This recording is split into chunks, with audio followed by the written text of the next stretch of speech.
आपल्याला सर्वांना माहीत आहे, देशाचे पंतप्रधान नरेंद्र मोदीजी यांच्या नेतृत्वामध्ये संपूर्ण देशभर पर्यावरण दिन म्हणून भारतीय जनता पार्टीच्या कार्यकर्त्यांनी आणि विविध NGOज जे आहेत या NGOजनी हा कसा साजरा करावा या संदर्भातले काही डायरेक्शन्स हे प्रधानमंत्र्यांच्या माध्यमातून देण्यात आले आणि भारतीय जनता पार्टीने सुद्धा त्या संदर्भात एक रचना संपूर्ण देशभरामध्ये केली आहे।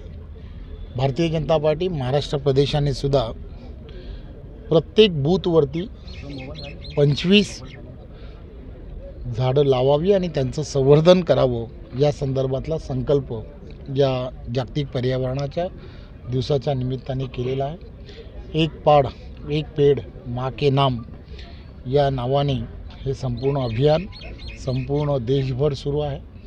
आपल्याला सर्वांना माहीत आहे की हे करत असताना गेली वर्षानुवर्ष याच पद्धतीने पर्यावरण दिन हा आम्ही साजरा करतो।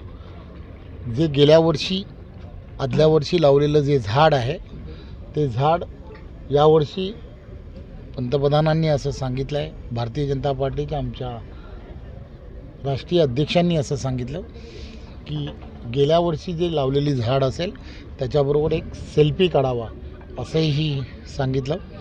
त्यामुळे आपल्याला सर्वांना माहीत आहे की या संपूर्ण भागांमध्ये लावलेली ही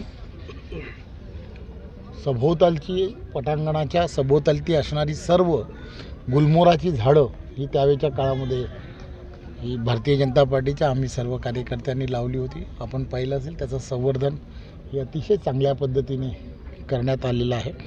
त्यामुळे आज त्याचाही एक सेल्फी हा काढण्यात आला आणि ज्या ठिकाणी काही ठिकाणी झाडं ही काही कारणामुळे जगली नाहीत किंवा त्या ठिकाणी जागा ज्या शिल्लक होत्या त्या ठिकाणी गुलमोहराची नव्याने झाडं जी आहेत ते आज लावण्यात आली।